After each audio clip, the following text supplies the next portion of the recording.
holy month of Ramadan every year, and it's a real delight for me to be able to repay that hospitality.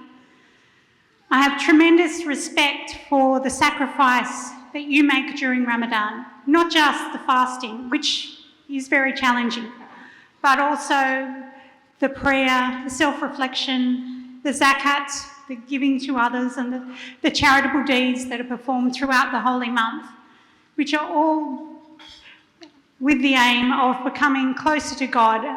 And I think that is incredibly admirable. It is very difficult, and it occurred to me even this afternoon when I went and picked up the trays of sweets, how hard it would be to work in a sweet shop and not eat. But I know that through tremendous willpower and commitment that you managed to do that for a month every year. And at the same time, instead of becoming overcome with focusing on yourself and your own sacrifice, you're giving to others, and it is a big challenge. Now, there's a number of people I want to recognise who've come along tonight, and I thank you all, of course, for being here. But, of course, Chris Minns, who is the leader of the New South Wales opposition and a very good friend of mine, Dr Andrew Charlton, who's the Labor candidate for Parramatta in the upcoming federal election, which is 1 month from today. There are many councillors here, Councillor Ola Hamed, Councillor Patricia Prosiv, Councillor Diane Coleman, the Mayor Lisa Lake was here but she had to leave, along with Glenn Elmore, Councillor Mohammed Hussain, and I also wanted to recognise that there are many sheikhs and religious leaders who are here. My good friend Sheikh Musa Blenga, Sheikh Sami Eid, who provided that beautiful Quranic recitation, Mohammed Al-Zubi from the Auburn Islamic Centre, thank you also for being here, and Mohammed Mehio from the Islamic Charity Projects Association, and everyone who's here from so many different associations and so many personal friends of mine. I really appreciate your attendance.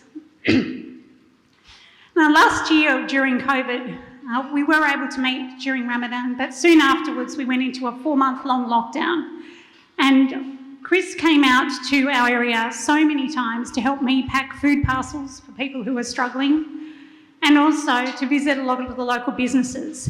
Guildford was one of the hardest hit areas.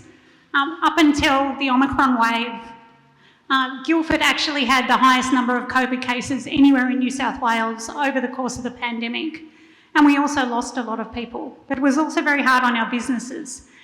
And we recognised that, and we certainly pushed the government to provide more support because they were really slow, and we dealt with people every day who were just unable to get the support that had been promised to them.